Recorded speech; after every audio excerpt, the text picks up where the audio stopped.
Un jour, je suis né, depuis, j'improvise. Voilà ma vie résumée en une phrase. Salut à toutes et à tous, je suis Pascal Laurent, comédien, dramaturge et improvisateur au sein de la LIFI, la Ligue française d'improvisation, depuis sa création en 1987. J'ai eu la chance et l'immense honneur de côtoyer les plus grands improvisateurs des deux côtés de l'Atlantique et, pour la plupart, de partager la patinoire avec eux. Avec mes invités, nous allons parler, jaser, de l'improvisation théâtrale d'un point de vue historique, technique, artistique, mais surtout humain. Et par extension, de ce qu'elle a apporté aux artistes qui l'ont pratiquée et dans quelle mesure elle a pu transformer leur vie. Aujourd'hui, pour les aventuriers de l'imaginaire, je reçois un artiste incontournable du monde de l'impro. Il est cofondateur de la LIM, la Ligue d'improvisation de Montréal. Il a créé une école d'improvisation qui porte son nom, Impro Sierra. Il a presque 40 ans de pratique derrière lui. Il s'agit bien sûr de Roberto Sierra. Bonjour Roberto. Salut. Merci d'être venu à la maison. Merci pour l'invitation. Alors, ça fait combien de temps que tu fais de l'impro et comment ça a commencé pour toi? Oh mon Dieu. Ça fait très longtemps. Ça fait cette année, c'est ma 40e saison d'impro. Ça fait un gros chiffre, rond. Oui. Comment ça a commencé? Je pense que pour à peu près tous les Québécois de mon âge ou de ma génération, ça a commencé avec le premier match télévisé en 82. Où on a regardé ça à la télévision, puis on se disait mais qu'est-ce qu'on regarde? C'était fabuleux pour plein de raisons à l'époque, mais moi chez moi ça m'a beaucoup ça m'a réveillé plein de choses parce que je trouvais ça intéressant d'être capable de faire un spectacle spontané basé sur un sport qu'on connaissait.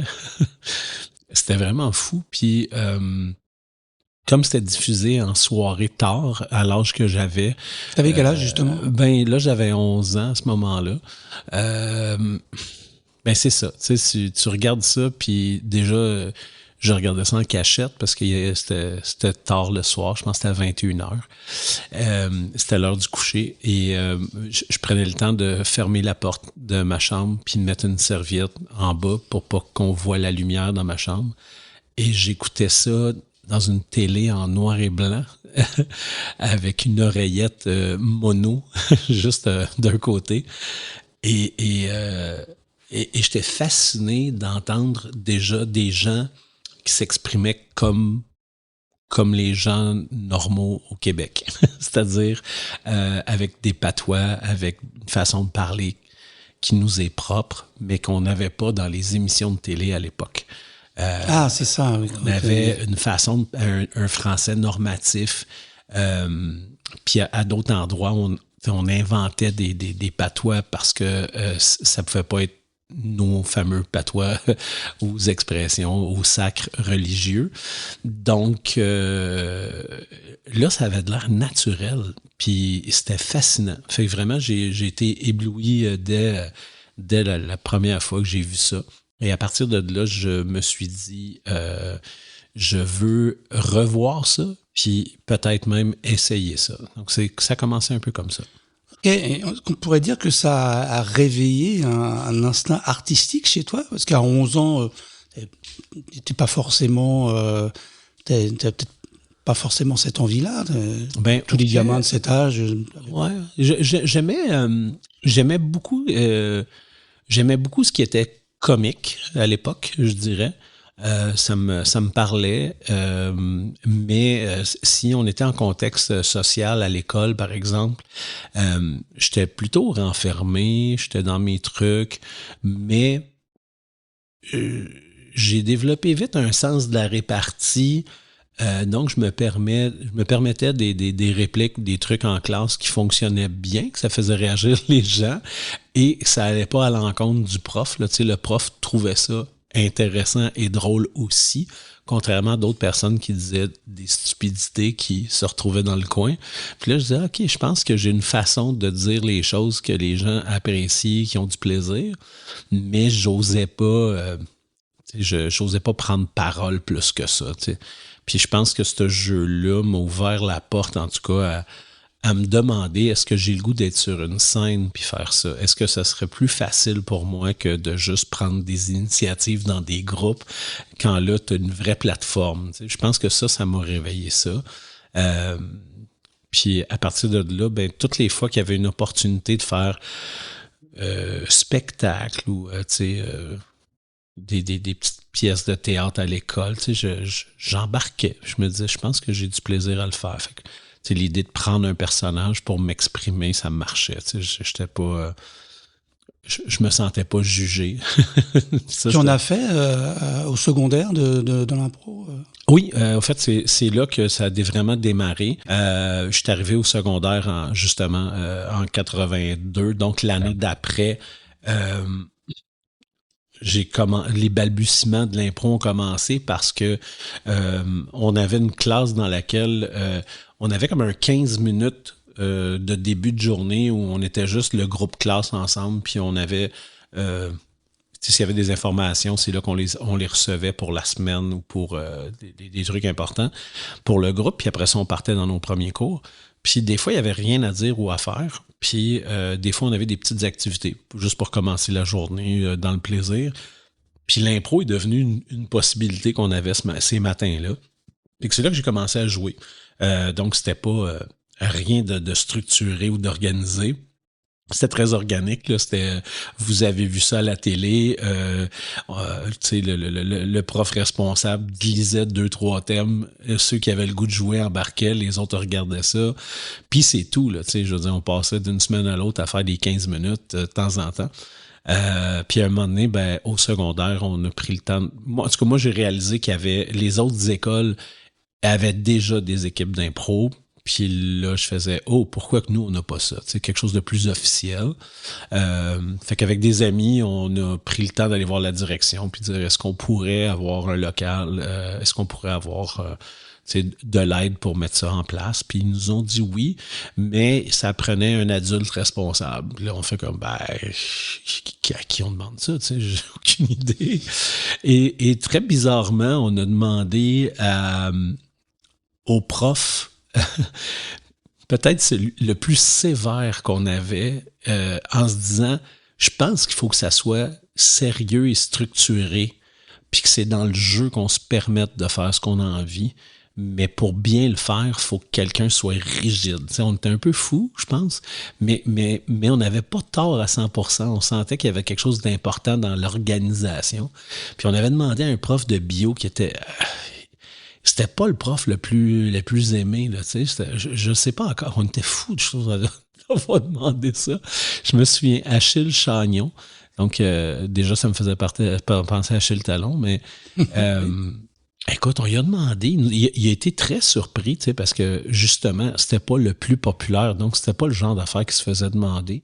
Fait qu'il a accepté, le temps que ça a duré, tu sais, nous, on y arrivait avec des idées d'atelier, des idées d'exercice, puis lui, il prenait ça, puis il dirigeait ça du mieux qu'il pouvait, mais tu sais, il avait pas un sens artistique, mais il était capable de dire...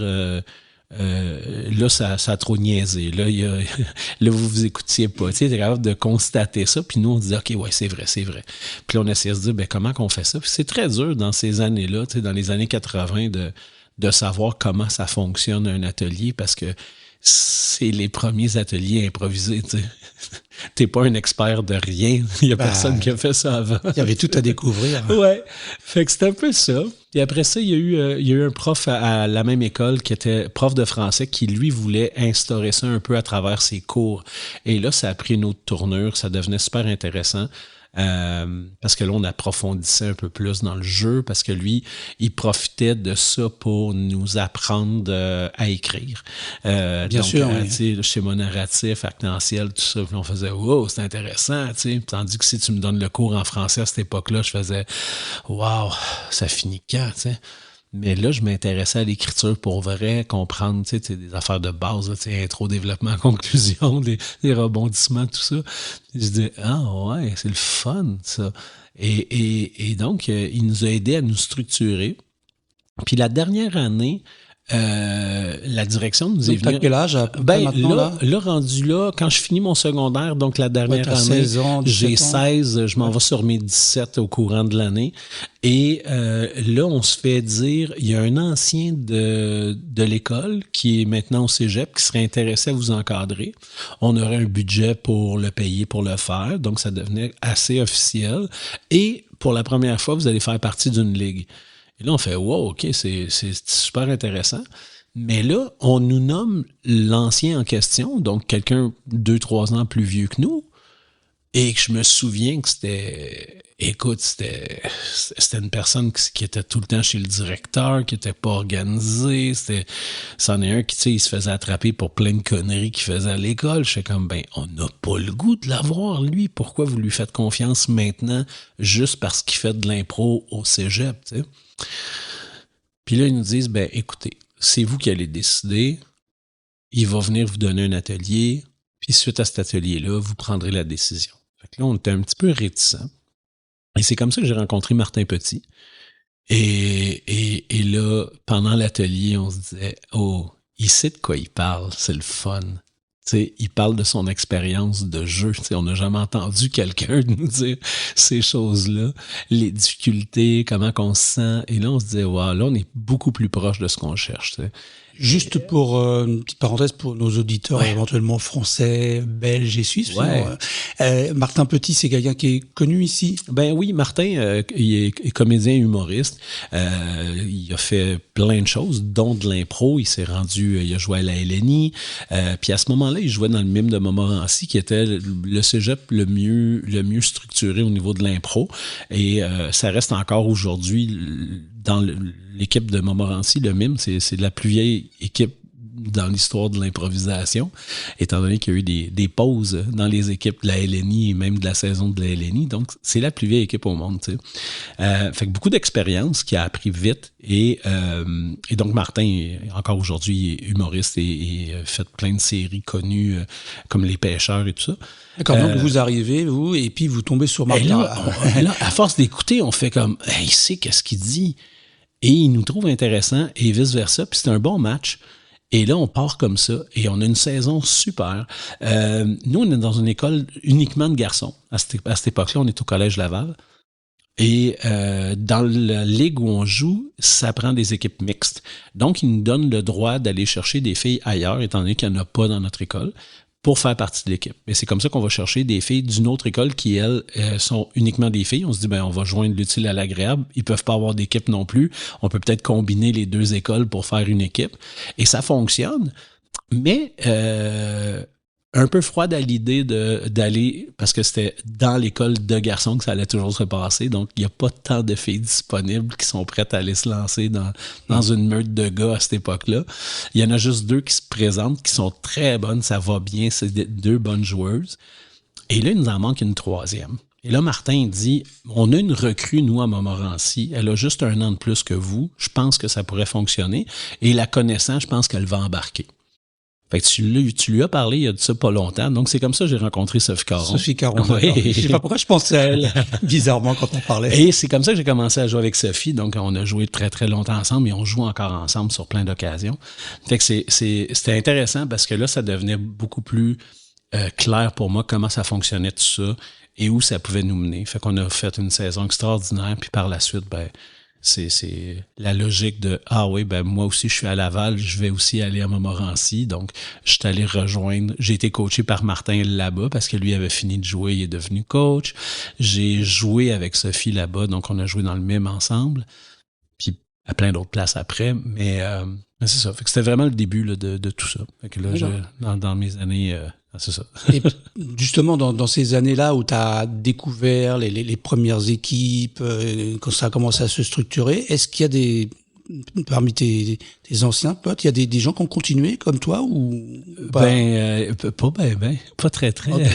Sophie, c'est mon exemple qui date de plus longtemps. Tu sais, puis je regarde encore qui joue en ce moment, par exemple au Québec, qui a mon âge ou plus vieux.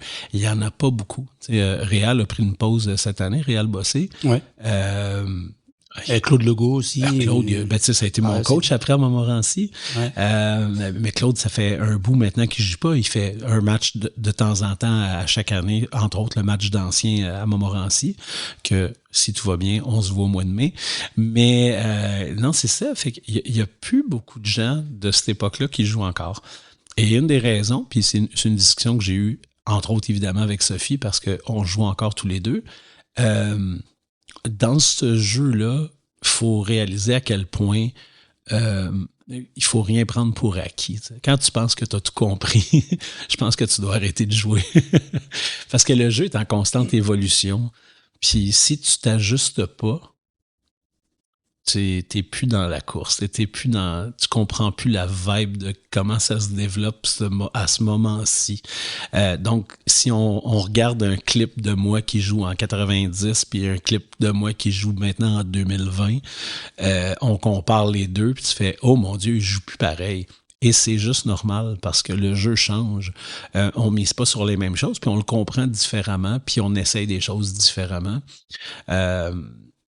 Donc, les gens qui n'ont pas voulu se donner la chance d'évoluer puis d'essayer différemment, ben ça va des deux côtés. Soit que c'est le joueur ou la joueuse qui se dit « je ne l'ai plus, j'arrête », ou malheureusement, c'est les gens autour de toi qui se disent « c'est pas amusant de jouer avec toi, ça marche plus ». Et ça, c'est triste, parce que j'en ai entendu de ça, des gens arrêtés parce qu'ils sentaient que ça marchait plus. Puis je pense que c'est ça. Je pense que c'est un jeu qui doit être en constante évolution, puis on doit avoir l'esprit ouvert pour se dire, ben, je comprends des choses, mais ces choses-là peuvent changer. Bien sûr. Fait qu'il y en a moins. Je te dis, je peux pas t'en nommer beaucoup. Sophie est mon meilleur exemple.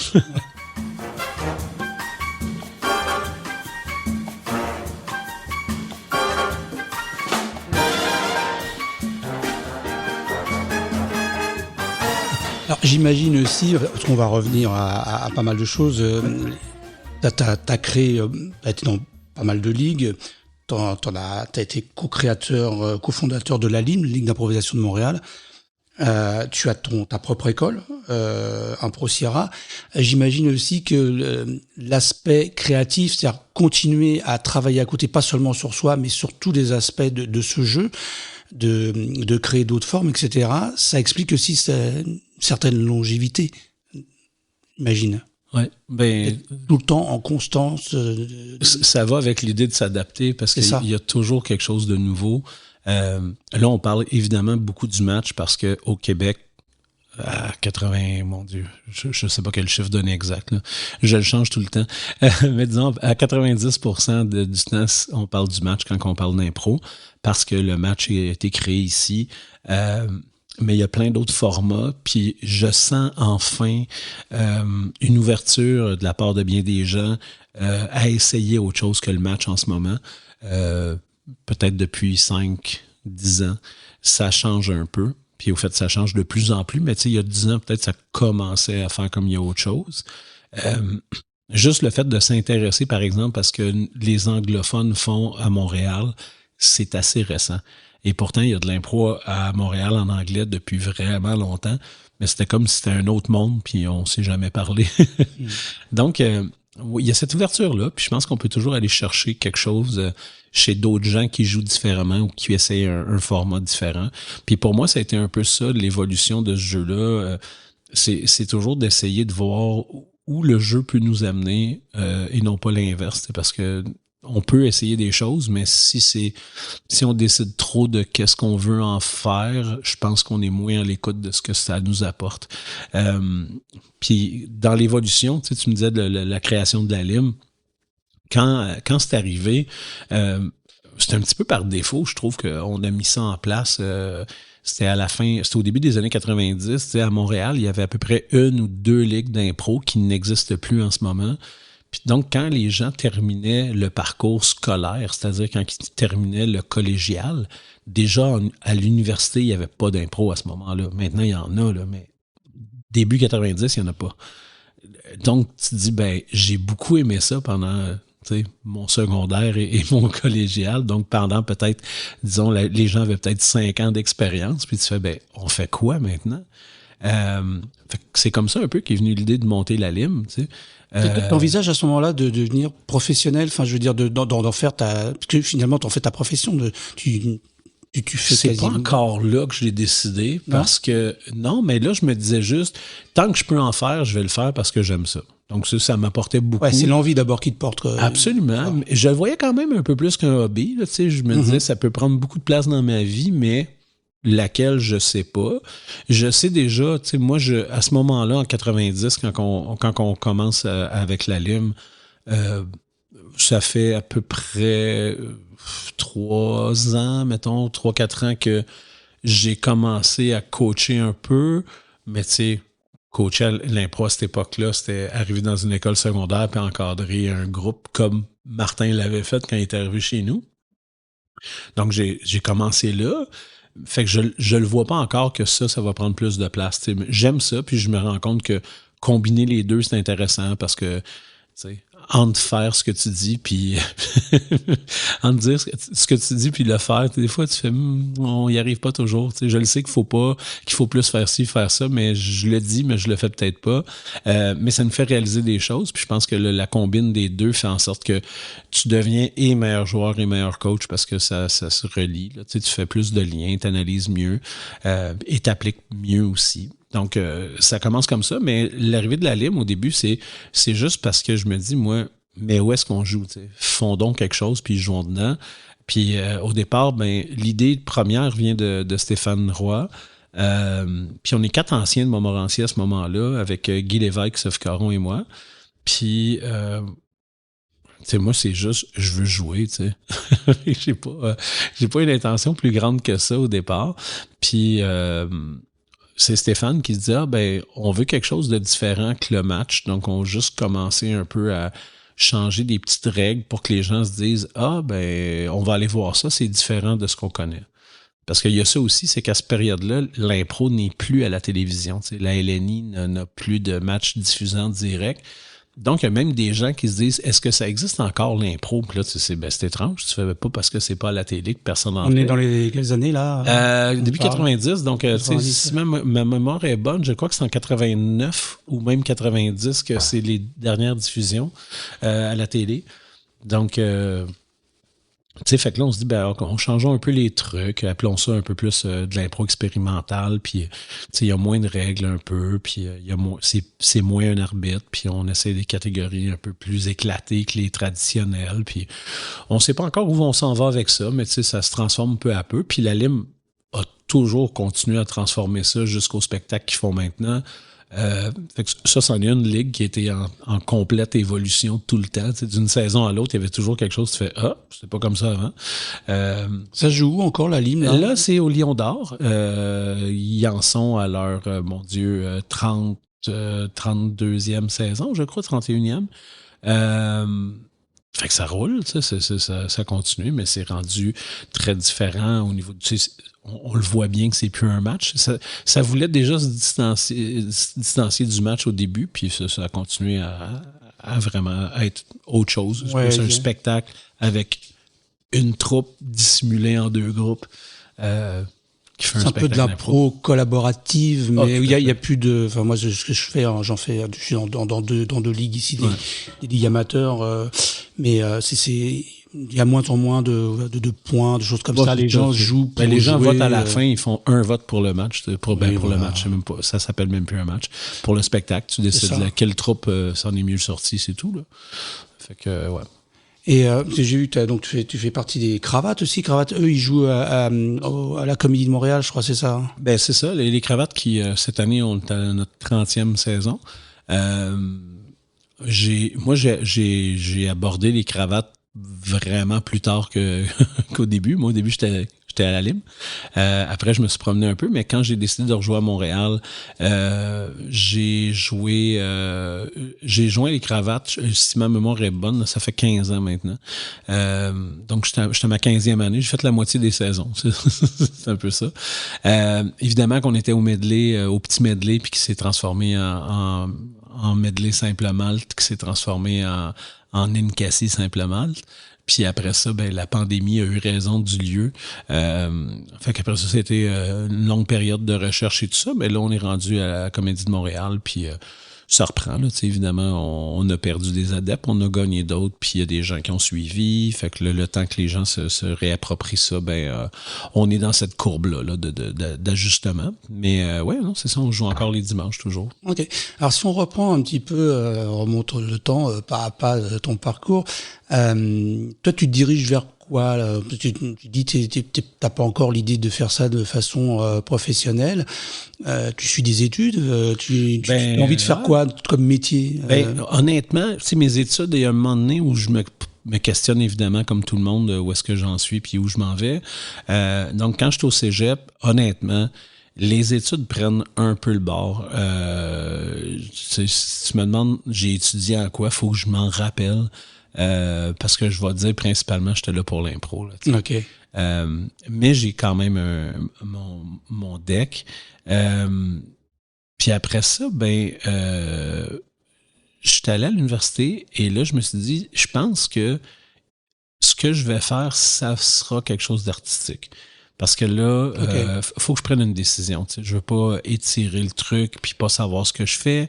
J'ai le goût d'avoir un emploi du temps qui est plus proche de ce que j'aime. Donc, je me dis, faut que mes études soient là-dedans.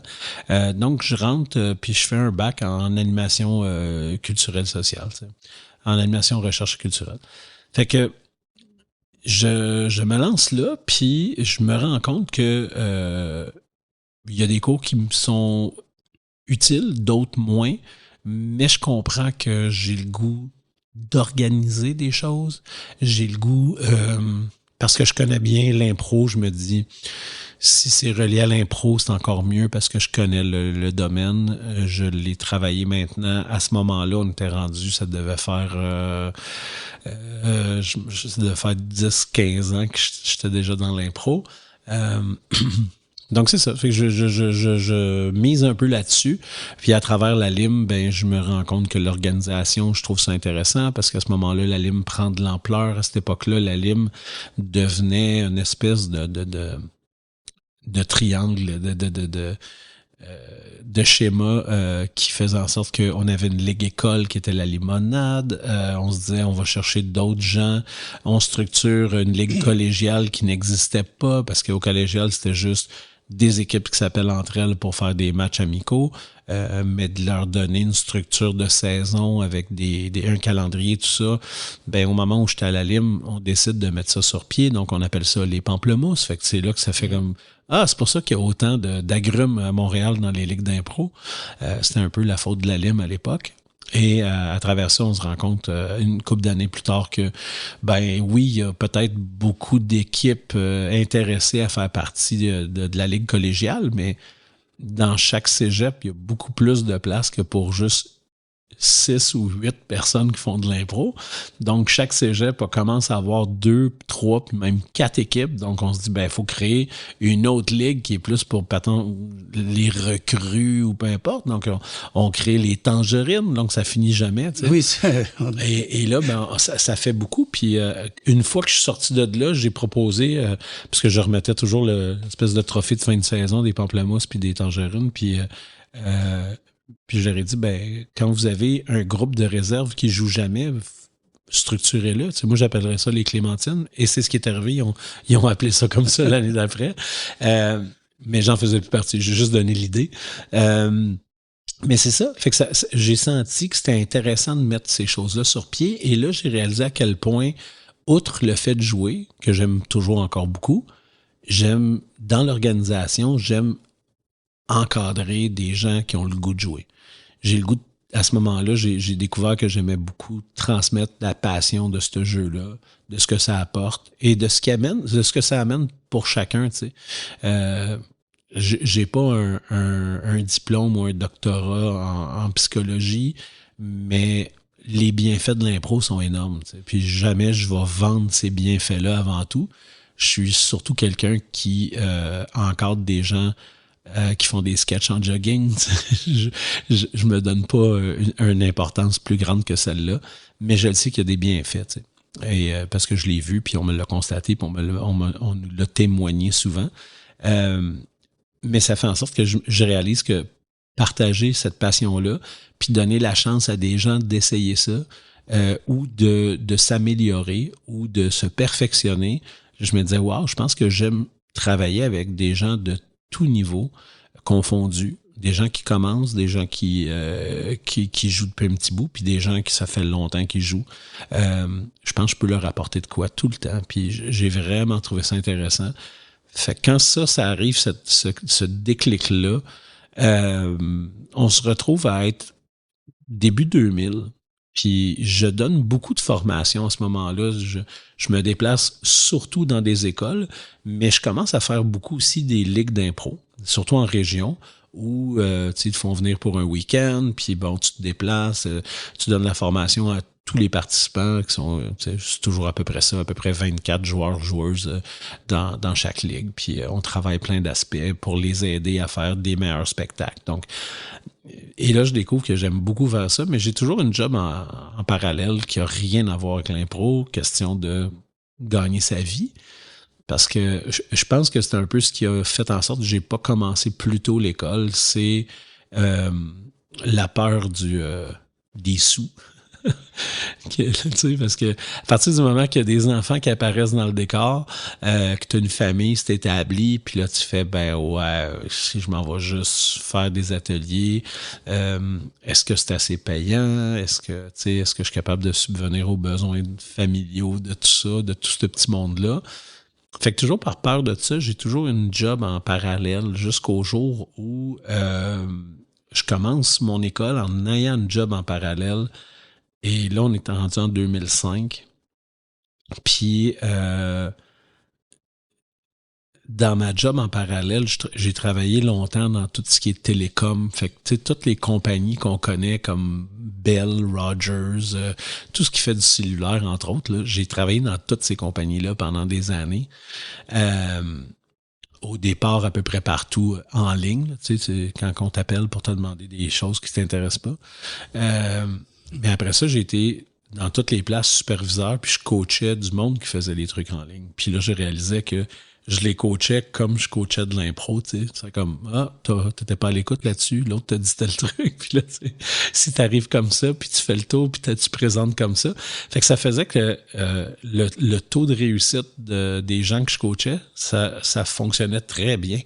Puis là, je réalisais que je fais comme, je les coach comme je coacherais de l'impro, sauf que là, je me dis, bon, c'est sûr que c'est moins le fun, c'est moins en mode spectacle, je m'amuse moins, mais je les aide beaucoup, tu sais, parce que je suis conscient des bonnes étapes d'écoute puis de proposition et tout ça. Donc, mais c'était pas assez. Faut que je fasse d'autres choses. Là, t'sais. Fait que quand est arrivé le temps que l'école commençait à prendre l'expansion, à ma job, à cause que je faisais des choses différemment, ça dérangeait. J'étais rendu chez Fido à ce moment-là. Puis là, mon boss fait... Tu peux pas fonctionner de même parce que on vous demande de travailler de telle façon. Puis toi, ton groupe fait pas ça comme les autres. Fait que ça crée un peu de chicane entre les groupes parce qu'ils se disent, ce groupe-là semble avoir plus de plaisir à travailler comme ça, mais les autres sont obligés de faire autrement. Donc, puis j'étais aussi moins sévère avec mes employés, tu sais. Fait que la porte s'est ouverte. On me l'a présenté. Puis j'ai profité de ce moment-là de faire comme si je quitte ma job régulière, il faut que je me lance à 100% dans l'impro. Tu sais. Et ça a été la meilleure chose qui m'est arrivée dans la vie là, parce que j'aurais pas osé, je crois, de me lancer à 100% en impro. Parce que j'avais vraiment, vraiment peur de pas arriver, pas subvenir. Puis là, je fais comme...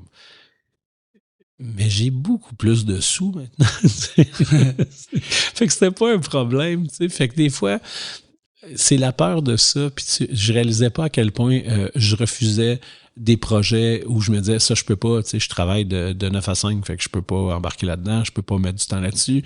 Donc, je réalisais pas à quel point il y avait plein de projets ou plein de trucs que je me disais. Plein de possibilités, en fait, qui sont non, mais je peux pas faire 2 jobs en même temps, fait que j'en faisais 1,5, tu sais. Mais là, à partir du moment que je pouvais vraiment m'occuper de l'école, vraiment m'occuper de tout encadrer, je fais, voyons donc, tu sais. Là, je manque de temps, là. J'ai jamais de temps. Je pense que c'est la chose que je déteste le plus dans ce que je fais. C'est à chaque fois que quelqu'un me demande comment ça va, je déteste être obligé de lui dire la vérité, de dire ça va bien, mais je suis fatigué. Tu sais. On dirait tout le temps que je me plains, mais je me plains le ventre plein parce que j'aime beaucoup ce que je fais. Je me rends pas compte que c'est du temps que je mets là-dessus. Je m'en rends juste compte quand j'ai fini ma journée puis que je t'ai épuisé, là, tu sais. Puis si c'était pas effectivement là, tu vois, c'est pour une autre raison. Ma petite famille, c'est là mon problème. Tu sais, c'est d'arriver avec les horaires qui se peuvent pour passer du temps avec eux de qualité. Tu sais. Des fois, c'est dur. Tu sais, comme en ce moment où on se parle, tu sais, j'ai une série de 18 jours, j'ai pas de congé. J'ai hâte d'avoir congé. Tu sais. Mais ça, c'est tout le temps un peu des aléas d'organisation. Mais il faut que je prévoie des trous parce que c'est là que je trouve ça difficile de faire. Passe pas assez de temps avec ma conjointe, avec mes enfants. C'est dur. Ça, c'est justement, dur.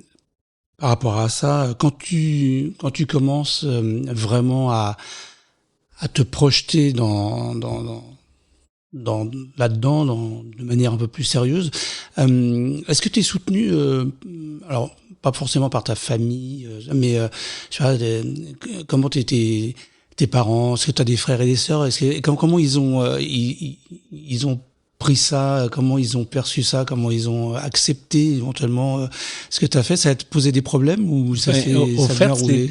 C'est vraiment très drôle parce que ma réponse ira pas du tout là où tu t'attends. Moi, je suis enfant unique, donc pas de frère, pas de sœur. Et enfant d'immigrants espagnols. Donc, ma famille se limite au moment où on se parle, où je commence l'impro à... Il y a mon père, il y a ma mère, il y a ma grand-mère qui habite avec nous. Mon autre grand-mère habite chez ma tante où il y a mon oncle et 3 de mes cousins. Ça, c'est ma famille. J'ai fait le tour. OK. Donc, il y a ça. Il me reste un petit bout de famille à ce moment-là en Espagne qui est un oncle, une tante et 2 cousins. Tu sais.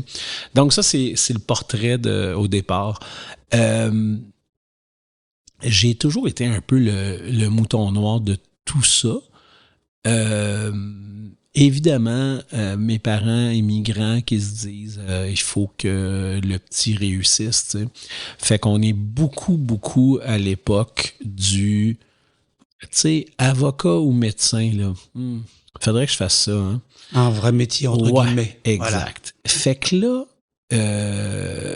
ça fait déjà maintenant, mon père est décédé, ça fait 20 ans, mais je dirais ça doit faire peut-être 10 ans que ma mère me dit pas quand est-ce que tu vas arrêter de faire ça puis que tu vas faire une vraie job. Tu sais. Ça a pris du temps. Là. Ça a pris du temps.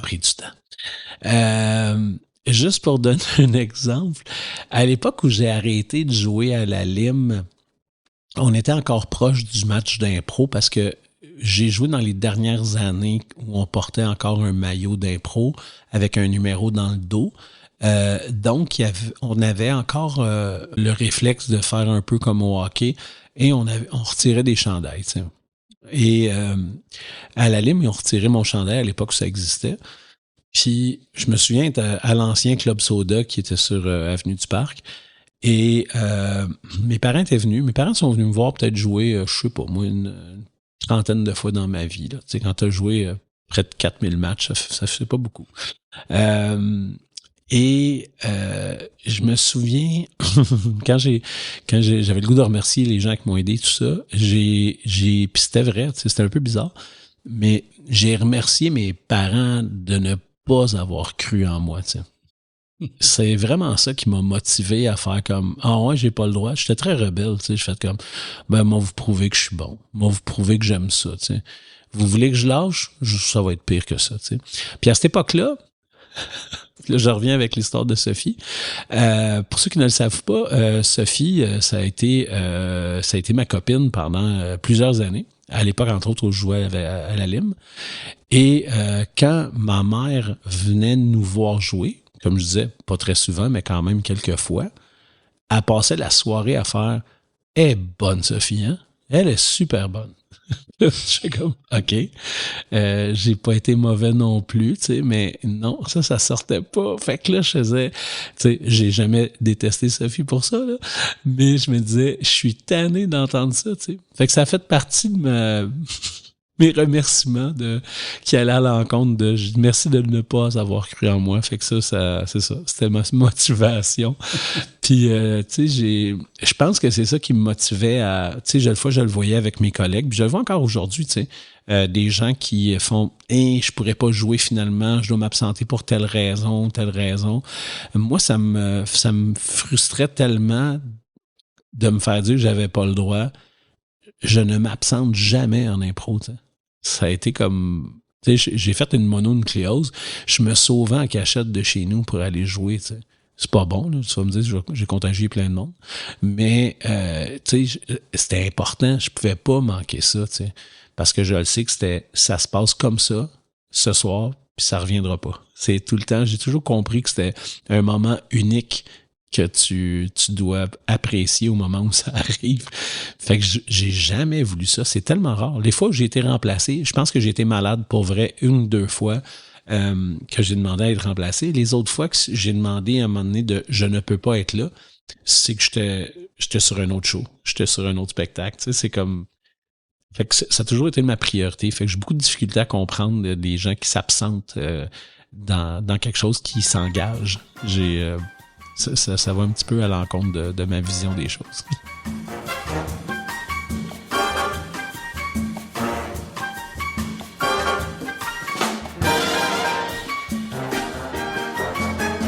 Et je voulais parler d'autre chose avec toi, peut-être d'un peu plus personnel, notamment concernant l'improvisation elle-même, le processus.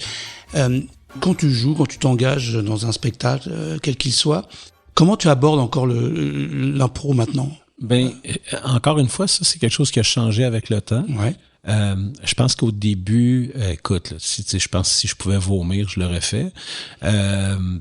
Mais évidemment que tu t'appropries un petit peu le procédé, tu connais un peu plus comment tu fonctionnes. Fait que je pense que tu gagnes en contrôle avec le temps.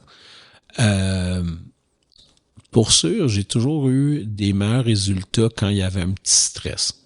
Puis c'est juste normal. Puis j'ai toujours été capable de comprendre que c'était intéressant de canaliser cette énergie-là puis de l'utiliser de façon positive pour jouer. Fait que comme j'ai joué quand même beaucoup sur 40 ans, quand je le dis comme ça fait peur. C'est certain que j'ai pas le même stress que j'avais au début. Mais je pense que le stress, faut se le créer soi-même. Il faut y accorder une importance. Je sais que toutes les fois où j'ai fait « bof, on verra bien », ça pouvait donner un résultat moins efficace. Ça, c'est certain. Mais ça serait de mentir de dire que je suis très stressé avant un match maintenant ou avant un spectacle d'impro, là, selon les formats des fois que je joue. Mais je pense que c'est l'importance ou l'angle qu'on y accorde de est-ce que j'ai déjà vécu ça comme ça? Tu sais, des fois, arriver dans une nouvelle salle, arriver à jouer avec du nouveau monde, là, il y a un petit stress qui est là parce que je pense qu'à chaque fois qu'il y a l'inconnu, ça nous ramène sur une base de faut que je sois sur mes gardes, faut que je sois disponible, je ne sais pas dans quoi je m'embarque. Quand tu joues, par exemple, dans une ligue, je prends par exemple les cravates que je disais que ça fait 15 ans que je suis là, c'est sûr que ça me stresse moins, tu sais, parce que je connais les gens avec qui je joue. Tout est plus simple parce que je dis c'est pas qu'on veut faire un show routinier comme d'habitude, mais je peux pas me mentir, je connais comment ça fonctionne. Tu sais. Quand j'ai fait, par exemple, dernièrement, j'essaie de trouver une affaire qui m'a stressé un peu plus. Je suis allé jouer à l'automne dernier un championnat qui s'appelle le Choc des Nations. Ça a lieu en Suisse, à Lausanne. C'est organisé par le groupe d'impro suisse. C'est pas avec Noël Antonini? Non, c'est pas celui-là. Antonini, lui, est à Neuchâtel. C'est le catch impro. Oui, c'est lui, ils font un catch. Mais non, le Choc des Nations qu'Impro Suisse organise, c'est du 1 contre 1. Et là, on est juste 6 participants à se rencontrer puis à faire un match d'1h15 dans lesquels, tu sais, ça commence, puis c'est une mix de 22 minutes sans parole, où, tu sais, les défis sont énormes, tu sais. Et tu te retrouves à faire, évidemment, quand c'est comparé, ben, c'est des solos, tu sais. Fait qu'il y a des fois où c'est extrêmement exigeant d'une impro à l'autre. Il n'y a pas une impro où tu joues pas, tu sais, t'es l'équipe. T'es sur le pont tout le temps. Tout le temps, tu sais. Donc ça, c'est exigeant. Et déjà, tous les matchs préliminaires se font dans une belle salle d'à peu près 300 places. Et là, quand on arrive pour la finale, c'est une salle démesurée. Tu sais, c'est le plus gros théâtre en Suisse. C'est 1400 places, tu sais. Mais là, la salle est énorme. La scène est énorme. Puis il y a 2 petites personnes sur scène pour faire un spectacle, tu sais. C'est spécial, tu sais. Là, je peux pas dire, je fais « Ah, cool, comme d'habitude », tu sais. Ben non, tu sais, c'est sûr que le stress est là. Tu veux profiter de l'occasion. Tu sais, tu veux pas sortir de là en faisant « Non, c'était pas si cool que ça », parce que tu sais que c'est une occasion probablement qui revient pas nécessairement comme ça. Tu sais, tant qu'à moi, tu sais, je trouve que ça dénature un peu le jeu dans le sens que tu sais, l'impro, je pense, c'est bien fait pour être plus intime, plus underground un peu. Tu sais, moi, je pense que des salles de 100 personnes plus petites, puis qu'on sent qu'on transmet, puis qu'on est un peu avec les gens qui cherchent, qui trouvent, c'est super intéressant, tu sais. Je pense que le format du match a ouvert la porte à on peut amener plus de monde parce que c'est un concept populaire que, tu sais, tout le monde comprend c'est quoi un match. Dès que tu vois un arbitre, tu sais qu'il y a 2 équipes, tu comprends là, que tu peux prendre position, tu peux détester l'arbitre. Tout va vite quand c'est le match parce qu'on le comprend bien. Puis je pense pas que ça peut attirer, tu sais, 1400 personnes, c'est 2 personnes habillées en noir avec des cubes, tu sais. Mais 50 ou 100 personnes dans une petite salle, c'est super, tu sais. Tandis que le match, lui, il peut amener plein de monde qui connaissent pas ça. Par contre, à cause qu'ils ont vu ça, là, ils vont peut-être s'intéresser à l'impro et à d'autres formats. Mais ça reste que quand je me retrouve devant 1400 personnes puis que j'ai juste mon partenaire pour m'appuyer dessus, ben le stress est là, c'est sûr, tu sais. Fait que les préparations sont différentes selon le spectacle, je pense, maintenant que je joue. Mais j'aime bien prendre au moins le temps d'y penser. Tu sais, avant, je pense que je me réchauffais plus physiquement. Là, je bouge moins. Mais je reste que j'aime le jeu physique encore. Fait qu'il faut au moins que, tu sais, mes articulations y aient bougé un peu avant de jouer. Au niveau du texte, tu sais, j'essaie quand même de me vider un peu le cerveau pour pas commencer avec des stupidités. Il va en avoir quand même, là, mais juste pour éviter des affaires très, très banales. Mais j'ai peut-être moins de temps de préparation qu'avant. Puis je stresse moins qu'avant. Ouais. Ok, tu parlais tu as été joué en Europe, tu parlais de la Suisse. Ouais. J'imagine que tu as été en Belgique, en France aussi, Ouais, tu as fait ça. Comment tu parleras du jeu en France? C'est très différent d'ici, du Canada? Au fait, je dirais de moins en moins, dans le sens que il y a tellement plus d'échanges maintenant. Tu sais, avant, c'était facile de trancher au couteau.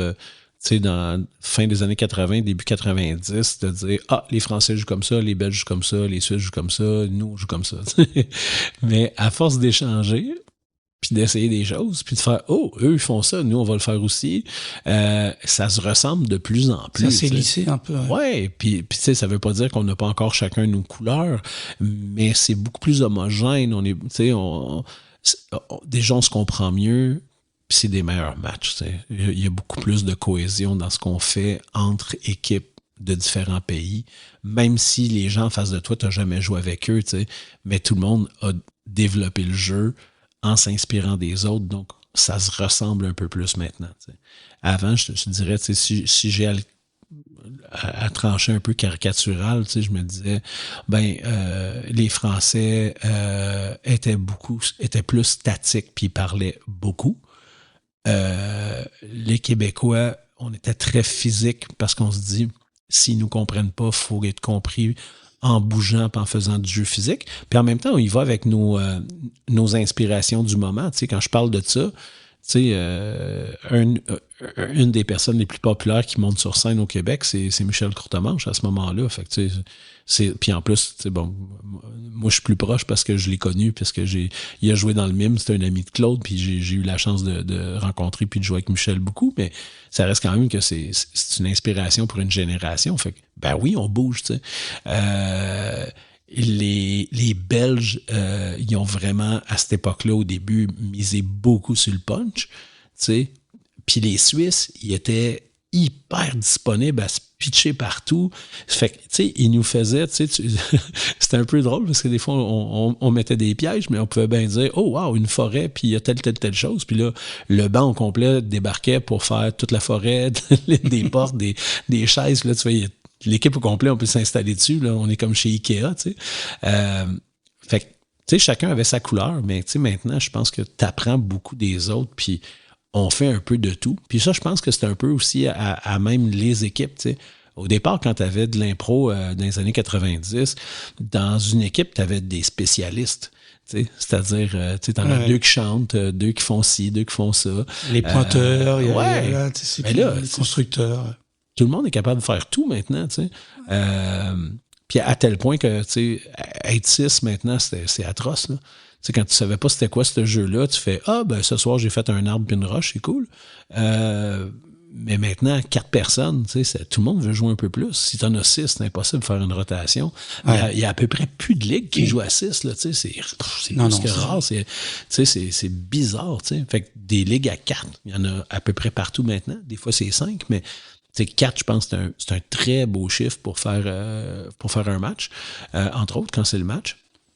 Mais ça a changé, ça nous, enfin, c'était dans les années 2000, ça a commencé à, mais aussi parce que, nous, en France, on n'était pas, au début, quand on a commencé, on n'était pas payés. Puis petit à petit, là, c'était que des professionnels, c'est des gens qui jouent au théâtre et qui jouaient le lundi soir, l'histoire de relâche. Puis à un moment donné, il a fallu payer tout le monde. Et là, déjà, ne serait-ce que de repasser à 4 aussi, il y avait une utilité pratique aussi. Le tiers du salaire est tombé, tu sais, c'est bon. Ça coûtait moins cher. Et puis effectivement, tu joues plus, tu cires moins le banc, comme on dit, parce que tu as un match. Puis le spectacle est meilleur, tu sais, parce que tout le monde est plus investi, tu sais, fait que. Puis comme tout le monde sait faire plus de choses, comme je te dis, inimaginable, tu sais, début des années 80 de faire ça, tu fais, ben voyons, tu sais, il y en a qui oseront pas faire, oh, une catégorie comme ça, je la fais pas, ça, j'embarque pas. Maintenant, les gens sont, tu sais, c'est des 4x4, là, tu sais, ils peuvent jouer dans n'importe quel impro. Ouais, c'est ça. Dis-moi, tu te considérais, ou tu te considères encore comme un joueur plutôt, justement, un constructeur, un joueur physique, plus sur le verbe. Qu'est-ce qui comment tu te considères et qu'est-ce qui t'anime, qu'est-ce qui te plaît dans ce jeu-là aussi? Je trouve ça dur à répondre parce que je pense que c'est par époque. C'est par époque. J'ai changé, mais j'ai essayé de continuer à alimenter ce que j'aimais. Tu sais, j'ai commencé, je crois, en étant vraiment beaucoup sur le punch, puis la répartie au départ. Le jeu physique est embarqué très vite après et je pense que j'ai été en alternance un peu là-dedans. Et à un moment donné, tu sais, j'ai beaucoup... tu sais, moi, le jeu avec les filles m'a beaucoup changé dans ma vision des choses. J'ai toujours senti que les filles, puis à une époque, c'était beaucoup ça, les gars punchaient puis les filles écrivaient. Mais je me suis beaucoup laissé influencer par ça parce que je trouvais que ça nous amenait un jeu très différent. Puis moi, ça m'amenait dans des sphères que je faisais moins. Puis je me suis mis à écrire beaucoup plus, tu sais. Puis j'ai accordé beaucoup plus d'importance à l'écriture. Puis je remercie mes partenaires féminines pour ça. Je trouve que ça m'a apporté... encore aujourd'hui, tu sais, quand je me retrouve quand on fait des tournées, puis on joue beaucoup du 3 contre 3 quand on fait des tournées, tu sais, puis je sais pas moi, j'ai une joueuse comme Joël Paré-Beaulieu dans l'équipe, mais je m'imprègne beaucoup de sa vérité, de son côté vrai dans son jeu, puis je dis, ben, ça m'amène à faire autre chose, c'est parce que tu veux pas que ça clash quand tu joues avec quelqu'un, tu fais comme, bon, il y en a un qui est pas capable de faire ça, puis l'autre est trop fort, tu sais. Fait que, je pense que je fais un bon mélange de tout. Puis, Je pense que je vais dire la phrase que je trouve pas le fun, mais qui peut-être est vraiment en moi. Je pense que je suis pas excellent dans tout, mais je suis bon dans pas mal tout. Je pense que je suis capable de faire de tout, mais je suis pas l'expert de chaque chose. Tu sais. Et peut-être que je le vois comme ça parce que j'ai essayé de développer tous les aspects du jeu parce que je les enseigne aussi. Donc, je néglige pas certains aspects du jeu. Là. Je pense que ça fait de moi un joueur plus complet. Mais tu sais, j'aurais de la difficulté à dire mon expertise, voici c'est laquelle. Tu sais. Je comprends. Ouais, c'est un peu un mélange. Tu sors là du mondial d'impro jeunesse, non? C'était il y a pas longtemps. Ouais. C'était un gros défi, ça, non? Écoute, c'est énorme parce que c'est un projet qu'on a conjointement mis sur pied avec trois autres équipes d'impro, de regroupement d'impro, un en Belgique, un en Suisse, puis un en France. Donc, pour les nommer, Déclic Théâtre pour la France, Impro Suisse. C'est avec Papy, ça? Ouais, ben Okay. Anciennement, le Papy est plus dans Déclic, là, ouais. Fait que Déclic Théâtre, Impro Suisse pour la Suisse, puis la Fédération belge d'impro amateur pour la Belgique, puis donc, dans ce cas-ci, Impro Sierra pour le Québec. Fait qu'en 2015, on se parle de ça, en fait, l'année d'avant, en 2014, on se parle de ça, puis on se dit, est-ce qu'on pourrait calquer un peu le mondial d'impro amateur qui existe là, pour les adultes, puis faire une version similaire, mais pour nos jeunes, pour leur donner cette occasion-là de toucher à ça très jeune, donc pour nos 14-18, parce qu'on a établi aussi c'était quoi l'âge junior. Puis à chaque année, on se passe le mondial d'un pays à l'autre, puis on l'organise, puis on a cette responsabilité-là. Puis tu sais, on a commencé ça en 2015 en Belgique, parce que l'initiative de première, c'était Claire de la FBA qui avait dit, moi j'ai cette idée-là, est-ce que vous embarquez? Puis on a tout de suite dit oui. Fait que là, on s'est promené, puis évidemment, il y a eu les 2 années de pandémie qui a fait qu'on a dû redémarrer le programme par la suite. Il y a de ça maintenant 3 ans. Mais là, on est rendu à la 8e édition. C'est la 2e fois qu'on le reçoit au Québec. Puis donc, on a décidé que ça aurait toujours lieu dans la période de Pâques pour éviter que les différentes équipes fassent manquer trop de journées d'école à leurs participants, parce que c'est comme des 14-18, donc ils vont encore à l'école. Et comme il y a des congés, puis puis que personne fête Pâques, c'est triste à dire, là. C'est un long congé qui n'a rien à voir avec les raisons pourquoi qu'on l'a. Fait qu'on fait ça tout le temps depuis ce temps-là, depuis 2015. T'sais. Fait que là, on le reçoit cette année, puis effectivement, c'est beaucoup d'organisation, parce que au Québec, c'est dur de faire un truc comme ça,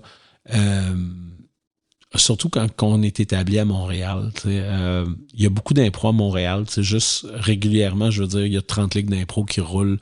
Ouais. Puis quand je dis, pas nécessairement en ligue, mais troupe d'impro, là, qui roulent toute l'année. Fait que il n'y a pas un soir qu'il n'y a pas 4 shows, mettons. Fait que c'est très dur d'arriver à Montréal puis de dire, nous, pendant 4 soirs, on va monopoliser l'impro à Montréal, fait que venez nous voir. Ça marchera pas, tu sais. Ça marchera pas. Puis on est certain d'avoir beaucoup de gens, mettons, pour le dernier soir qui est la finale, parce que tu te dis, on va aller voir qui des jeunes gagne ça et tout ça. Mais on n'aurait pas eu de gens les 3 premiers soirs, tu sais. Fait que nous, on est obligé, quand on l'organise, de se promener un petit peu. Donc, ça demande beaucoup plus de logistique au niveau du transport, parce qu'il faut faire voyager ces jeunes-là. Fait que ça prend des vannes, ça prend des minivans pour ça. Vous jouez en région, c'est ça? Alors? On se promène. Puis là, la première fois, on s'était vraiment trop promené. Je trouvais que c'était dur pour les jeunes. On avait été jusqu'à Québec, Shawinigan. Après ça, on avait ramené plus local. On a fait Laval puis Montréal pour les 2 derniers jours. Fait que là, cette année, on va se promener un peu moins. On se rend à Notre-Dame-des-Prairies, qui est collée sur Joliette. Ça, c'est notre distance la plus loin. C'est quand même juste 45 minutes de Montréal, fait que ça se fait, c'est bien. On est à Pointe-aux-Trembles, que je considère tout le temps comme c'est pas Montréal. Je sais que c'est à l'extrémité de l'île, mais tu sais, qui trouve que c'est à Montréal? Pas grand monde. Fait que tu sais, mais on peut se rendre en service métro, tu sais. Ouais. Le métro, il s'arrête jusqu'à Honoré-Beaugrand, puis après. Après ça, t'as un 15 minutes de métro, d'autobus sur c'est Saint-Jean-Baptiste, ouais, c'est ça. Fait qu'il y a ça. Puis après ça, on revient à la base qu'on avait fait la première fois. On est à Laval, au Cégep Montmorency, justement dans la salle Claude Legault. Et on termine ça à Montréal. Puis on le fait là où on joue avec les cravates, là, donc au Théâtre de la Comédie. Fait que c'est 4 jours avec France, Suisse, Belgique, Québec. Des jeunes que chaque organisation a pris le temps de recruter pendant l'année, puis de dire ben comment qu'on monte notre équipe, puis qui qu'on choisit, tout ça, c'est des choix à faire. C'est déchirant des fois parce qu'il y en a des super bons qui sont pas pris, mais on espère tous qu'ils peuvent le faire l'année d'après. Puis après c'est toute l'organisation, comme je disais, tu sais, l'hébergement, les déplacements entre chaque ville. La bouffe, tu sais, il faut qu'ils mangent ces jeunes-là. C'est des ados, tu comprends-tu que c'est, faut tu sais, j'en ai deux à la maison, ça bouffe. C'est ça, tu sais. Fait que beaucoup d'organisations. On a des bénévoles qui embarquent là-dedans. C'est vraiment très, très chouette. Pour l'avoir fait les autres années, évidemment, quand on se déplace en Europe, tu sais, moi, je vois tout le temps 6 ados qui s'en vont faire une expérience de vie. Puis je reviens avec des jeunes adultes, là, tu sais. Ça sera à ce moment-là l'événement le plus marquant de leur vie. Puis c'est quelque chose qui va peut-être venir influencer des choses pour eux pour le futur. T'sais. Mais c'est vraiment une expérience incroyable. T'sais. Donc, très heureux de le mettre sur pied. Moi, c'est le projet le moins rentable que je fais à chaque fois. Mais il n'y a aucune raison pourquoi je ne le ferais pas. Pour ce que ça apporte à ces jeunes-là, moi, je trouve ça fabuleux. T'sais. Ça m'a vraiment fait de la peine quand il n'y a pas eu les 2 années à cause de la pandémie. Déjà, je trouvais que pour les jeunes, à cette période-là, c'était une des choses les plus difficiles, d'être coupé de tous les échanges sociaux. Dur pour les ados, ouais. Ah, c'était atroce. T'sais. Moi, je développerai pas, mais j'ai dans mes enfants, j'ai eu de l'anxiété, puis ça a été difficile. Mais ils ont quel âge, tes enfants? Ben écoute, j'ai un peu de tout là, tu sais, j'ai du stock en inventaire là. On parle de 26, 25, 19 et 8. Okay. Voilà, c'est un peu de tout. Mais c'est ça, tu sais, puis j'ai trouvé ça difficile, puis je l'ai vu avec l'école, les jeunes qui était heureux de reprendre l'impro parce que ça ramenait un contexte social. C'est ça. Ça ramenait un contact d'échange, tu sais. Puis il y a plein de gens en dehors de l'impro qui ont pendant ces 2 années-là ont vraiment perdu leur repère au niveau de comment communiquer, comment échanger, qui sont devenus plus renfermés, moins ouverts, tu sais, puis qui s'exprime moins bien. Puis c'est fou, ça amène beaucoup de doutes. Puis tu sais, socialement, c'est compliqué. La communication a vraiment été assurée, là, tu sais.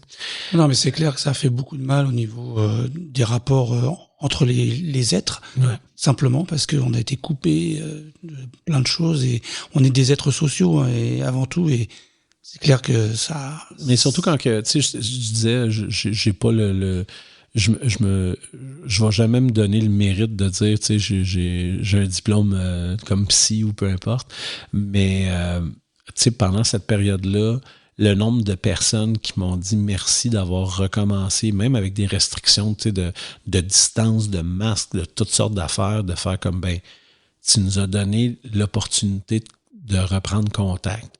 Tu sais, il y en a vraiment qui ont, tu m'as sauvé, là, tu sais. Puis je fais, ben, c'est-tu exagéré? Parce que moi, j'ai quand même vécu ça cool un peu la pandémie parce que, comme je disais, mon horaire du temps ne me permet pas d'être trop en famille, tu sais. Et là, j'étais comme wow, tu sais. Ah là, vous vous êtes retrouvés. On a acheté un chien, on avait du fun, on passait des soirées à faire des jeux, des séries de films. Je me suis mis à jour dans tellement d'affaires, de la lecture. J'ai comme, wow, on passait du temps ensemble, de qualité. Puis on a bien trop dépensé en bouffe et en commande de bouffe, mais tu sais, moi, j'ai pas souffert de la pandémie, tu sais. L'entreprise, oui, parce que l'école veut pas. Quand tout a commencé à fermer, c'était un peu la panique. J'aime pas compter en sous des fois qu'est-ce qu'on fait et qu'est-ce qu'on produit, mais sais, après 2-3 jours que tout commençait à faire comme ça, on l'annule, ça n'aura pas lieu, ça on le déplace, puis ça sera reporté. Puis là, tu fais à un moment donné, je calculais, puis je suis comme, hey, je suis rendu à 60 000 de pertes, puis après 3 jours, puis je suis comme, j'arrête de compter, tu sais. Faut plus que je pense à ça, tu sais. Parce que c'est pas quelque chose à quoi je pense d'habitude. Tu sais, là, j'ai fait, attends. Quand on va recommencer, on reprendra tout ce qui passe comme on fait d'habitude, puis on refait juste repartir la machine, tu sais. Parce que tu peux pas... tu peux rien faire, au fait. Oui, mais de toute façon, on était tous logés à la même enseigne. Tu peux pas rien faire. Juste, on était surpris, puis on était juste, qu'est-ce qu'on fait? Puis tout le monde réagit mal à tout. Personne prend les bonnes décisions parce que on n'a pas d'exemple sur quoi se baser, tu sais. Fait que tout le monde n'est pas bon. Non, mais ça a impacté nos vies de tellement de façons. Voilà. Mais tout ça pour dire que j'ai trouvé ça dur de voir les jeunes manquer ça. J'ai des jeunes qui n'ont pas pu le refaire après parce qu'ils étaient rendus trop vieux. Fait qu'ils ont manqué leur coup, tu sais, de vivre cette expérience-là. Puis pour avoir vu ceux qui l'ont fait avant et après, c'est fou. T'sais. Fait que pour moi, le Mondial d'impro junior, ça restera le projet qui me tient le plus à cœur. Puis, on n'a aucune aide financière pour le faire. Il coûte pourtant 24 000 $ à faire ce mondial-là, quand on le reçoit. Et il s'autofinance. La première édition, si ma mémoire est bonne, de ma poche, ça m'a coûté comme 28 $. Fait que c'était bien calculé. Puis cette année, on s'en va un peu pas mal dans les mêmes affaires. Fait que je pense qu'il va être autosuffisant encore une fois, mais il y a plus de dépenses. Fait que ça veut dire qu'on va avoir réussi à trouver encore plus de sous à gauche, à droite. Fait que on a une campagne de financement qui roule encore. Puis et c'est qui finance alors? C'est quand tu parles de... Ben, il y a des compagnies qui vont dire, nous, on va être commanditaire, on va vous donner un montant d'argent, ou, puis on leur donne évidemment de la visibilité, tout ça. Des fois, c'est des échanges de services, tu fais, on va vous donner en bouffe ou en ci ou en ça, ou une réduction sur tel prix ou sur... Fait que ça nous aide parce que c'est des dépenses que de toute façon, faut les faire. Mais comment qu'on y arrive, faut voir ça. T'sais. Il y a des particuliers qui vous aident aussi, vous faites un appel de fonds, c'est ça? Ouais, on a un GoFundMe qui fonctionne très bien. En fait, on s'était dit là-dessus, si on peut aller chercher 5 000, c'est super. À l'heure où on se parle, il est à 3 300 à peu près. Puis on calcule ça. Il rapporte à peu près un 500 par semaine. T'sais. Fait qu'il nous reste à peu près un mois. Je pense qu'on est capable. Il y a les recettes aussi. Là, il y a les billets. Fait que tout ça est en place. Puis, non, ça va bien. On n'est pas déçus. Puis, comme je disais, on a une bonne aide financière aussi de certaines entreprises puis qui nous donnent des trucs, qui nous donnent des sous. C'est combien de personnes, ça, au niveau de l'organisation? Écoute, là, en ce moment, je suis en train de finaliser toute la job de traiteur, là, pour, fait que, je fais manger, 44, ça, c'est mon soir où j'ai le moins de monde, puis 51 personnes au total, t'sais. Fait que, c'est 4 équipes de 6, plus accompagnateurs, coach, les bénévoles, le staff régulier, Les billets, tout ça, c'est pris en charge par vous? Sinon, ça, c'est, parce que s'ils viennent d'Europe, il y en a qui viennent de Suisse. Ouais, ça, c'est, l'entente qu'on a, c'est que le déplacement, ça appartient à chacune des équipes. OK, d'accord. Oui. C'est la seule chose que les équipes doivent payer, c'est le déplacement. Donc, évidemment, nous, notre déplacement coûte toujours plus cher parce que nous, on a 3 fois sur 4 à traverser l'océan, tu sais. Ah oui. Fait que, tu sais, c'est pas la même chose de faire comme, cette année, c'est en France. Oui, parce allez, que il faut en prendre Europe, un train, on a 2 heures à faire, tu sais. De France à Belgique ou de Belgique en Suisse, ça va, c'est tranquille, quoi. Ouais. Exact. C'est pas des gros déplacements, c'est pas des grosses, non, c'est ça. Mais à l'inverse, ce qui est intéressant quand même, c'est que nous, on a le privilège d'être hébergés une journée avant et une journée après quand on y va. Parce que à cause du décalage et tout ça, puis si jamais il y a un retard, on vient de foutre en l'air l'horaire du mondial au complet. Donc, on arrive toujours la veille, puis on repart le lendemain juste pour, dans le décalage, pas être trop pris. Chose que les autres équipes n'ont pas, elles arrivent le jour même, tu sais, parce que ça fait quand même une journée. Ils n'ont pas de décalage, surtout. C'est ça va. Mais à l'inverse, moi, quand je reçois, par contre, je leur donne le même avantage. C'est ça. Ils viennent une journée avant parce qu'on veut pas non plus là, de les brusquer pour faire comme bonne chance, vous jouez dans 20 minutes. Ça, on veut pas faire ça. T'sais. C'est en effet un très beau projet. J'aimerais maintenant que tu nous dises 2 mots sur ton école d'improvisation. Et avant ça, on va écouter une petite bande-annonce. Le leadership, l'écoute, le travail d'équipe. Donner son opinion, savoir s'exprimer. Faire confiance aux autres. Ce que j'aime et ce qui me passionne en ce moment, c'est vraiment la formation. C'est des histoires qu'on va écrire tout le monde ensemble. Au niveau de la confiance, au niveau de ce qu'ils vont acquérir par rapport au jeu. L'idée de découvrir, l'idée d'apprendre, l'idée d'être surpris, pour moi, c'est quelque chose qui va toujours me passionner. On a différents cours, les débuts de mixte, on a les personnages, le jeu physique, l'écoute, l'écriture. Tout le monde y trouve un peu un cours qui lui convient. Ça n'a pas le choix d'aider les gens qui sont peut-être un peu plus timides dans leur coquille, d'en sortir justement. On a le programme 101, 201, 301 selon l'expertise de chacun. Mais aussi, après ça, on va relancer avec des journées de stage thématiques, des journées de stage intensives, où là, on peut développer des particularités du jeu à la demande de chacun des participants. Ça m'apporte tellement mentalement. Comme Roberto dit, ça apporte quelque chose. C'est quoi? Personne ne sait qu'est-ce que ça apporte, mais peut-être la confiance. J'ai découvert l'improvisation grâce à Roberto quand j'étais plus jeune au secondaire. Impro Sierra, c'est de la formation continue, on apprend à chaque fois. Lorsque cette passion-là, je suis capable de la transmettre, puis que je vois des gens vivre ces moments-là sur scène où je vois dans leurs yeux qu'ils ont compris ce petit moment-là, c'est là que ça se passe. Pour moi, ça vaut tout l'or du monde. T'sais. Je recommande ça à tout le monde. Amenez-vous en gang parce qu'on a bien du fun.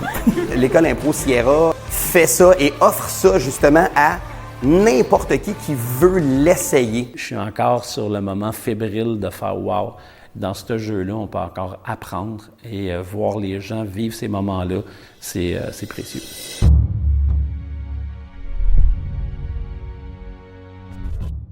Ben, écoute, Impro Sierra, comme je mentionnais tantôt, début des années 2000, je pense que la façon la plus cocasse de le dire, c'est que l'idée ne vient pas de moi. Okay. On est début des années 2000, en fait, ça a eu lieu en 2005 exactement. Il n'y a pas vraiment d'endroit à Montréal, en tout cas, puis au Québec à ce moment-là, où on peut se dire, je vais aller suivre des cours d'impro. Je vais aller m'inscrire puis suivre des cours d'impro. Il n'y en a pas. Puis là, je le dis, il faudrait que je vérifie avec les anglophones, mais je pense qu'il n'y en a pas. En tout cas, à ma connaissance, j'ai aucune référence à donner. Et à ce moment-là, je joue au Café Campus à la CIA. Et CIA, c'est quoi alors? La Coalition des improvisateurs anonymes. Okay. Et qui existe encore et qui est une des ligues qui fonctionne vraiment très, très, très bien à Montréal. Les lundis soirs au Café Campus, voilà, la plug est faite. Je ne joue pas là depuis déjà 10 ans, mais quand même, c'est une belle ligue. Puis, arrive donc un groupe qui est régulier, là. Il est toujours là. C'est un groupe de Français plutôt arrivés depuis, mettons, 1 an ou quelque chose comme ça. Puis, tu sais, ils sont tombés en amour avec cette ligue d'impro-là, qui est très festive, au fait, puis c'est vraiment le fun. Puis, ils aiment le spectacle. Et ils finissent par venir nous parler, tout ça. Puis, à un moment donné, il y en a un qui se porte un peu porte-parole du groupe, puis il me dit, y aurait-il façon qu'on suive des cours d'impro? Là, je suis comme... Il y a un silence, parce que je fais, ben, je pense pas, tu sais. Mais il dit, mais toi, est-ce que tu donnes des cours? Je fais, ben oui, mais tu sais, je donne des cours, je vais dans des ligues qui sont déjà établies, puis je leur donne de la formation, ou dans des écoles qui veulent que leurs jeunes fassent de l'impro.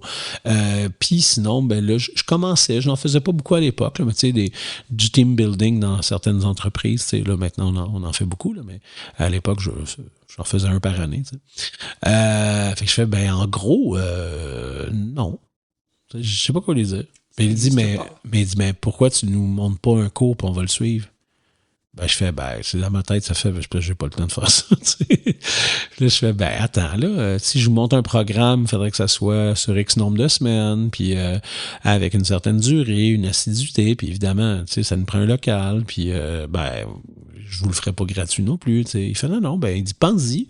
reviens-nous, puis dis-nous, ça nous coûterait combien par personne? Puis je dis, ben, ça prendrait un minimum de 6-7 personnes au moins pour faire ce groupe-là. Il dit, je pense qu'on va être plus. Je fais, OK. Fait que finalement, ils sont 12. Et je leur arrive avec un programme sur 10 semaines, puis 3 heures par semaine. Puis ça devient pas mal mon cours de base que j'ai à l'école depuis 30 ans. Depuis 20 ans. 30 ans, j'exagère. Depuis 20 ans. Et c'est comme ça que ça a commencé. Puis les gens qui ont su que j'avais fait ça, là, ils disaient, hey, il est quand le prochain cours? Puis là, je sais pas, tu sais, c'est pas moi qui a décidé ça. Et voilà. Puis c'est commencé de même, tu sais. Puis, tu sais, de façon très banale, il y en a un qui dit, je peux-tu payer par chèque? Je fais, oui, pas de problème, tu sais, c'est correct, là, tu sais. Puis il me fait un chèque au nom d'Impro Sierra. Je peux même pas l'encaisser. C'est quoi ça, tu sais? Il dit, je pensais que c'est comme ça que ça s'appelait. Tu t'avais pas une école? Je fais, non. Là, ça commence à trotter dans ma tête. Je fais, attends, premièrement, il faut que j'encaisse ce chèque-là. Fait qu'il faut que j'aie un compte qui s'appelle Impro Sierra. Là, je fais, qu'est-ce que je fais? Je dis, ben, écoute, c'est pas fou, tu sais. Et si moi, j'offre des cours, tu sais, je veux dire, c'est jamais, on m'a toujours engagé pour donner un cours quelque part où c'est établi, mais que moi, je prenne l'initiative de l'offrir à des particuliers. J'avais jamais pensé à ça. Et une école sur site, dans un lieu et... Ouais. Fait que là, au départ, évidemment, je loue des locaux, tu sais, on se promène un peu partout, tu sais. Mais à un moment donné, je fais, OK, il faudrait que j'investisse dans le lieu parce que des fois, j'ai des locaux qui sont moins cool que d'autres, puis j'ai fait payer les gens pour ça. J'aimerais ça que, bon. Fait que là, je réajustais les prix, mais tu sais, je commençais à trouver une salle où je pouvais être plus régulier jusqu'à temps que j'aie ma propre salle, tu sais, puis que là, je suis comme, OK, ben, là, ça va. Puis évidemment, à partir du moment que j'ai eu ma propre salle, ben là, je pouvais avoir des programmes beaucoup plus élargis sur, je peux partir le nombre de cours que je veux. Tant qu'il y a du monde, moi, je les donne, tu sais, puis ça va, puis j'engage du monde quand j'ai besoin de d'autres coachs, puis tout ça, tu sais. On parle de la salle qui se trouve au métro Laurier, là, c'est ça? Oui, ben là, elle, au début, je la louais à un groupe qui était là, qui s'appelait Mise au jeu, qui était un groupe d'intervention en théâtre, en milieu social. Puis à un moment donné, j'utilisais la salle plus que eux. Parce qu'eux avaient un bureau plus la salle. La salle leur servait de monter leur projet, mais une fois que le projet était monté, ils l'utilisaient presque pas. Puis moi, ben, j'avais de plus en plus de cours. Puis ils passaient plus par mois avant de louer la salle, dire le mois prochain, t'en as-tu besoin? Quelle date? Parfait. Puis là, ils faisaient l'horaire en fonction de mes disponibilités. Puis après ça, les dates que je prenais pas, ils louaient à d'autres gens. Jusqu'au jour où, malheureusement, ils ont dû faire face à une faillite. Puis ils sont venus me voir, puis ont fait, ben, es-tu capable de racheter notre bail? Et là, je trouvais ça gros, tu sais. Je me suis dit, mais attends, mais si j'ai le local 24 heures sur 24, 7 jours sur 7... Il faut le faire tourner après le truc. Est-ce que ça peut fonctionner? Ouais. Parce que le montant qu'ils me disent, il me paraît faramineux, mais après ça, j'ai plus de choix de donner plus de cours aussi, tu sais. Fait que là, j'essayais de voir. Puis les dates où je l'utilise pas, moi aussi, je peux le louer, tu sais. Fait que je fais, OK, je vais essayer ça. Puis, écoute, je suis là, tu sais, je fais... Ouais. Tu sais, l'école, ça fait 20 ans qu'elle existe, mais que je suis à ce lieu-là, ça fait 12 ans maintenant, tu sais, que je suis dans ce lieu-là. Il est très sympa, ce lieu. Alors, je sais pas comment c'est... Parce que moi, je l'ai découvert quand j'ai fait le camp d'entraînement avec la LIPS, Ligue d'improvisation des passages, dont je fais partie maintenant. Ouais, c'est ça. Donc, tu vois, ça, c'est Et j'ai une des fait fois où là-bas je loue. les ateliers dans C'est ton ça. lieu. Fait que quand je loue, ben souvent c'est relié à d'autres troupes d'impro C'est qui ça. ont besoin d'un local de répétition ou souvent j'ai beaucoup aussi des troupes de théâtre qui ont des répétitions à faire ou des lectures aussi ou des trucs comme ça. Fait que je veux quand même toujours prioriser que ça soit quelque chose d'artistique. Là. J'aurais pas le goût de faire... tu sais, on le loue pour une fête d'enfants. Tu fais, non, je pense pas. Tu sais.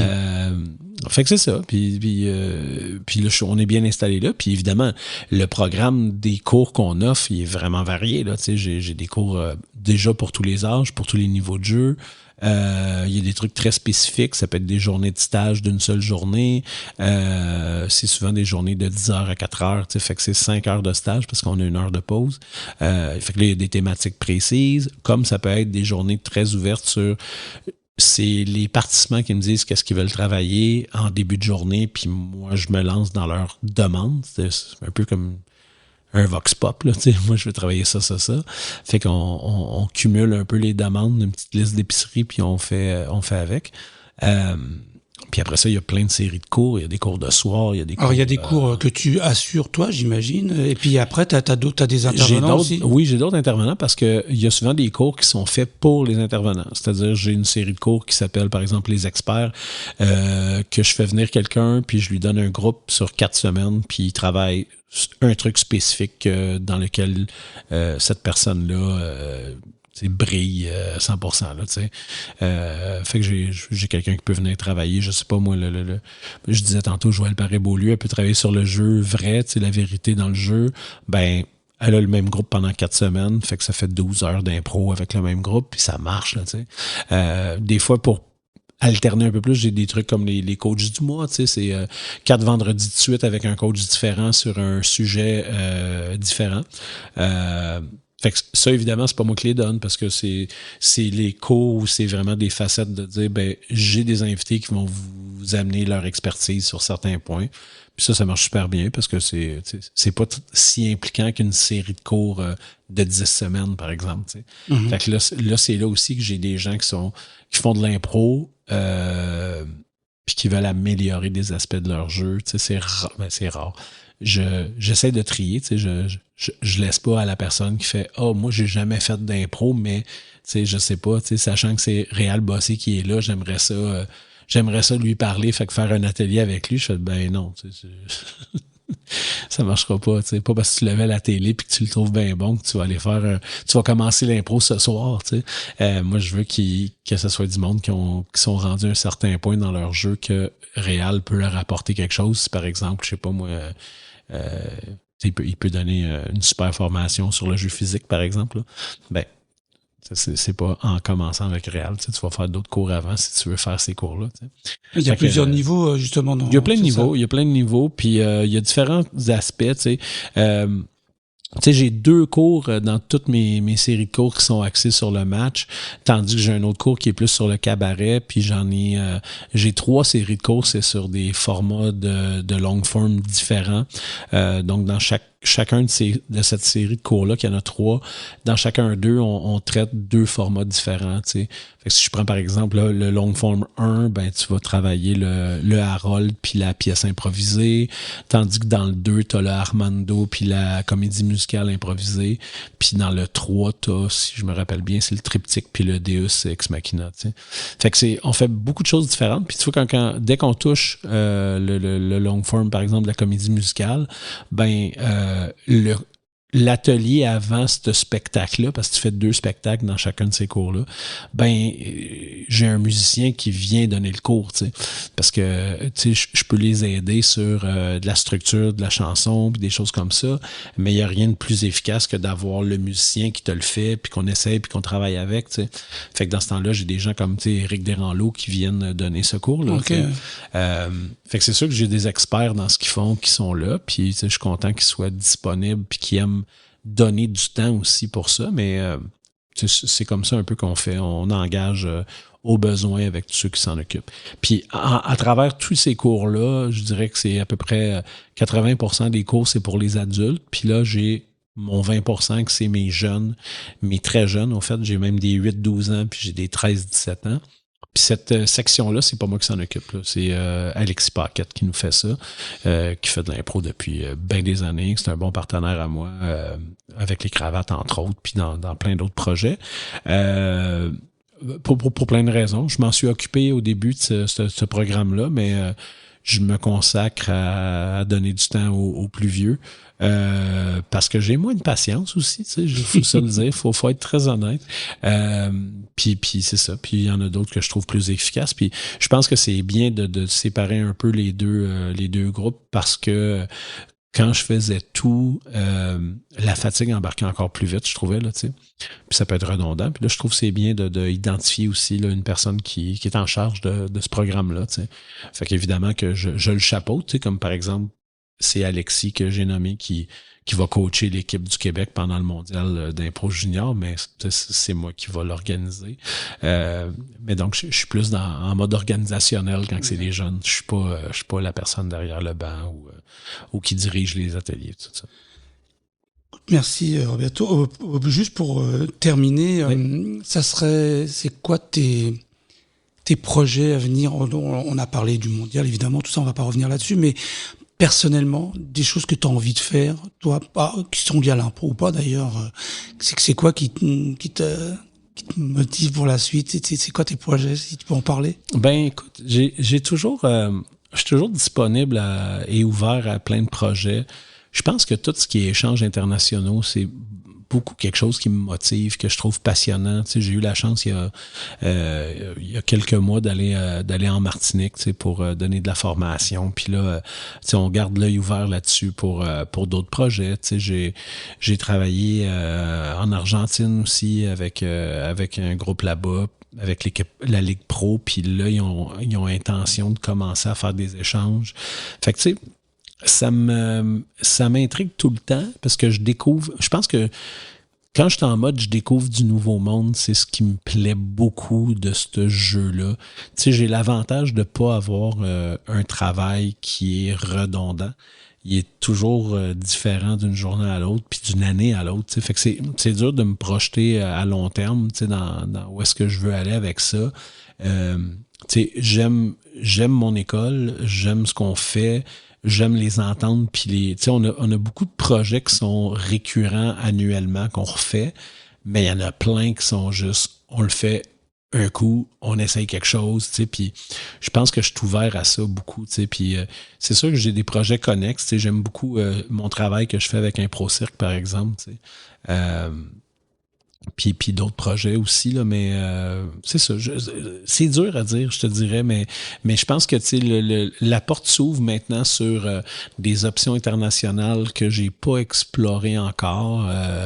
Tu sais, je pense à des ententes puis d'un travail qu'on fait un peu avec le Maroc en ce moment. Tu sais, j'ai jamais encore mis les pieds là. J'ai eu plusieurs opportunités. Malheureusement, ça s'est pas développé au moment où je voulais le faire, mais là, il y a des trucs qui se passent puis que ça pourrait enfin aboutir. Fait que, je sais pas, je pense que je vais miser sur agrandir ces terrains-là puis trouver après ça un projet connexe avec ça, tu sais. Rien par rapport à ta patrie d'origine en Espagne? Oui. Tu sais, le fait d'avoir donné de la formation en espagnol, par exemple, quand je suis allé autant au Mexique qu'en Argentine, j'ai beaucoup aimé ça. J'aimerais ça jouer en Espagne, tu sais, j'aimerais ça avoir cette chance-là.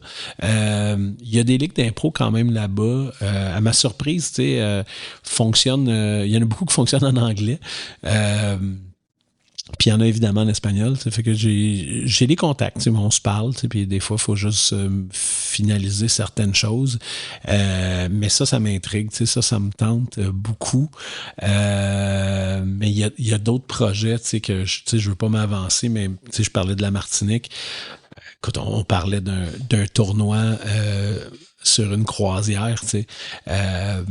C'est ça. Il y a des affaires qui trottent, là, mais que je peux pas m'avancer. J'ai déjà dit quelque chose, là, mais bon.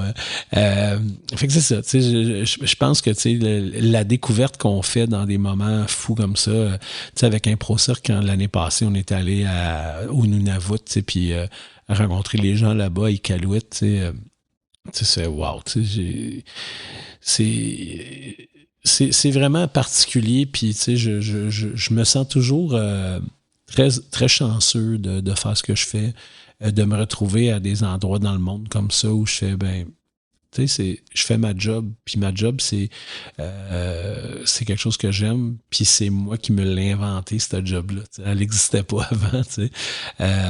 Je suis toujours très très très heureux, tu sais. Je suis reconnaissant de ce qui m'arrive, tu sais. Puis j'ai la chance de travailler avec des amis. Ça aussi c'est spécial, tu sais.